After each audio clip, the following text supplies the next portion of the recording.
It Comes at Night.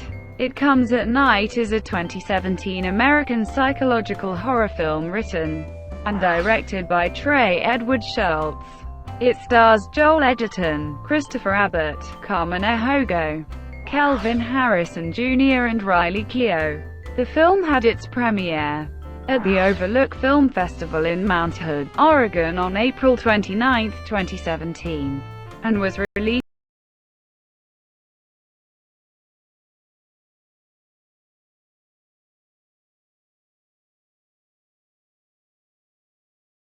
on June 9, 2017 in the United States by A24.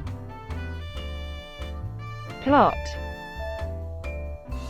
as a terrifying and highly contagious disease ravages the outside world, a former teacher, Paul, lives in seclusion in his secure home with his wife Sarah, teenage son Travis, elderly father-in-law Bud, and their dog Stanley. When Bud falls victim to the disease, Paul and Travis carry Bud outside wearing protective gloves and masks, where Paul shoots him before burning his body in a shallow grave.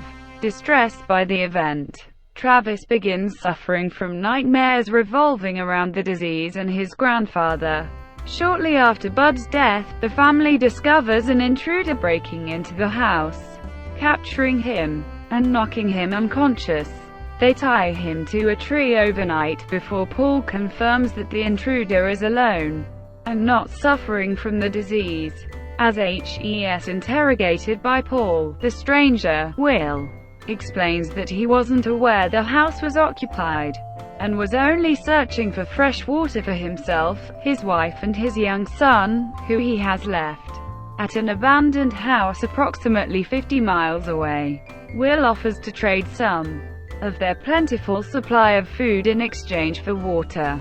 Unsure of whether or not to trust him, Sarah suggests bringing Will's family back to their home, reasoning that the more people they have with them, the easier it would be to defend themselves should anyone else discover the location. Paul agrees to take water and supplies to Will and his family, and will stay with them for 3 days to ensure that they're trustworthy and healthy before bringing them back to the home. Along the way, Paul's truck is shot off the road, and the pair are ambushed by two men. Dodging gunfire, Paul shoots one of the men while Will savagely beats the other before Paul shoots the second man. Paul angrily confronts Will, believing that the two men were known to him and that Will was involved in the ambush, but Will is able to assuage Paul's mistrust. Some time later, Paul returns along with Will, his wife Kim, and son Andrew. Settling in for the evening, Paul explains the rules of the household. The front door remains locked at all times, with only Paul or Sarah possessing the key. They don't venture outside after dark unless it's an emergency, and whenever they go outside, they do so in groups of 2 or 3 for safety. Paul will keep Will's weapons locked in a safe with his own. Will and Kim agree to these terms, and before long the two families begin to establish a sense of normalcy and grow closer to each other. Travis begins to grow attracted to Kim, and has a nightmare in which an infected Kim kisses him before spitting a thick, black liquid onto his mouth. One day while Paul, Travis and Will are chopping firewood, Stanley begins barking aggressively at an unseen presence in the woods. Paul attempts to calm Stanley and take him inside, but Stanley snaps at Paul and escapes into the woods, pursued alone by Travis. Travis chases the dog deeper into the woods before Stanley's barking suddenly ceases. Will and an enraged Paul finally catch up to Travis, who insists that he heard something in the woods. When a cursory glance by Will and Paul reveals nothing, they decide to return home. As Paul insists Stanley knows the woods and will find his own way home. Afterwards, Paul and Will share a drink and talk, during which Will seemingly contradicts a story he had told Paul earlier about what he and Kim were doing prior to finding the abandoned house. That evening, Travis has another nightmare about his grandfather.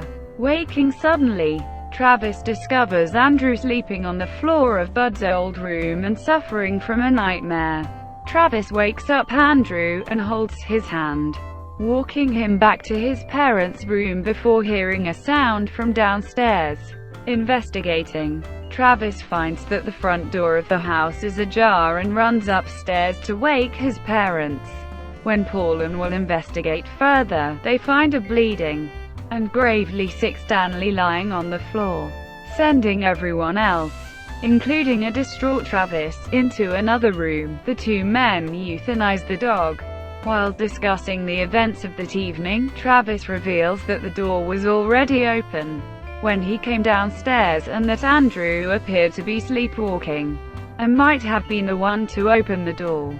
Will denies that this is possible, pointing out that Andrew can barely reach the bolt, while Kim proposes that Travis may not have been fully awake and may have opened the door himself.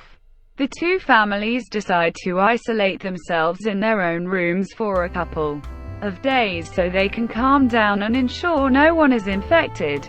The next morning, Travis awakens from a nightmare in which helps infected to hear a crying Andrew and a distraught Kim telling Will that they need to leave, informing his parents that Andrew might be infected and, as such, he may be infected himself. Paul and Sarah don protective masks and gloves and take weapons to confront Kim and Will, fearing that they may steal their food and water or return later by force. When Paul asks to be let in to see if Andrew is sick, Will draws a gun and takes Paul captive as an unseen Sarah sits in the hallway. Will insists that his family is healthy and demands Paul give him food and water and allow them to leave. Paul complies, but when Will is surprised by Sarah in the hallway, Paul subdues Will and takes his gun. Believing the family to be infected, Paul and Sarah force them outside. Will awakens and, loosing his bonds, attacks Paul, savagely striking him in the face before he's fatally shot by Sarah. Kim flees into the woods with Andrew before Paul takes the gun and fires after her, killing Andrew. As a devastated Kim sobs, he's shot in cold blood by Paul as Travis stares on. Heading back into the house, the dazed Travis vomits blood into the sink. Some time later, a severely ill Travis lies in his bed and is comforted by his mother before succumbing to the disease. Downstairs, an infected Sarah and Paul sit in silence alone at the table. Cast: Joel Edgerton as Paul, Christopher Abbott as Will, Carmen Ejogo as Sarah, Kelvin Harrison Jr. as Travis, Riley Keough as Kim, Griffin, Robert Faulkner as Andrew, David Pendleton as Bud, Mikey as Stanley, Chase, Joliet and Mick O'Rourke as men who attack Paul and Will. Production. In May 2015, it was announced A24 had signed a two-picture deal with Trey Edward Shults, who would write and direct the film, while A24 would produce and distribute the film. In June 2016, Joel Edgerton joined the cast of the film. In August 2016, it was announced Christopher Abbott, Riley Keough and Carmen Ejogo joined the cast of the film. Release.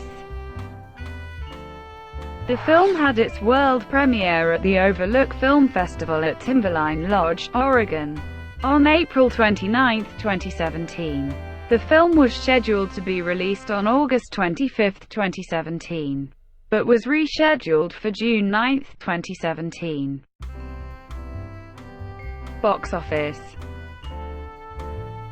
It Comes at Night was released alongside The Mummy and Megan Levy, and is expected to gross around $7 million from 2,533 theaters in its opening weekend, with a chance of making as much as $12 million. It made $700,000 from Thursday night previews, and $2.4 million on its first day. Critical response. On Rotten Tomatoes, the film has an approval rating of 86% based on 118 reviews, with an average rating of 7.3. The site's critical consensus reads, "It comes at night makes lethally effective use of its bare-bones trappings while proving once again that what's left unseen can be just as horrifying as anything on the screen." On Metacritic, the film has a score 79 out of 100, based on 37 critics, indicating generally favorable reviews. On CinemaScore, audiences gave the film an average grade of D on an A+ to F scale. Thank you for watching. Please like and subscribe below.